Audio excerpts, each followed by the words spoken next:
I often see people ascribe the attitudes of fictional characters to their creators. You know, like sometimes a figure in a story will say something and the author will be accused of endorsing it. I've actually made the opposite mistake.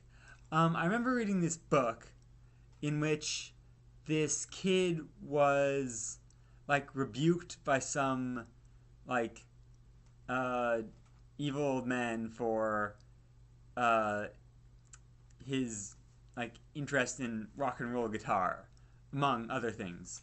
And I thought that it was just serving to show the contrast between the kid's impulsiveness and the older guy's um,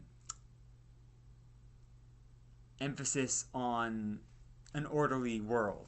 But no, like after I'd finished the book, I learned a bunch of things about the writer, and apparently he does think that guitar music is the art form of savages, and not in that like Sebastian Bach like Savage Animal sort of way. But yeah, like which whatever artistic taste is, uh, highly subjective. I'm not gonna criticize someone for not liking rock and roll. Um, but there were many objectionable things about that dude that came to light. Shortly after that, he was actually embroiled in like some scandal with some like big like speculative fiction book award.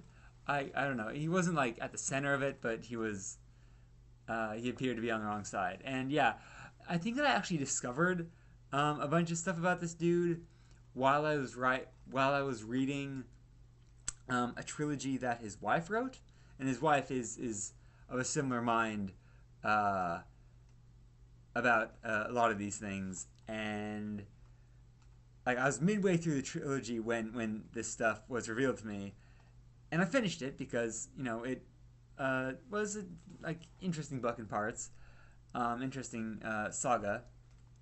Uh, but like after I learned these things, um,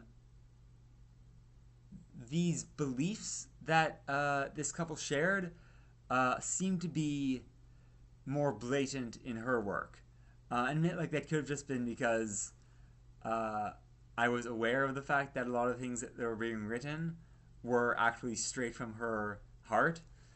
In that way, they weren't just uh, spoken by characters.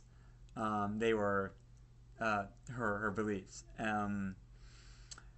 But you know what? I still like didn't really dislike that book either.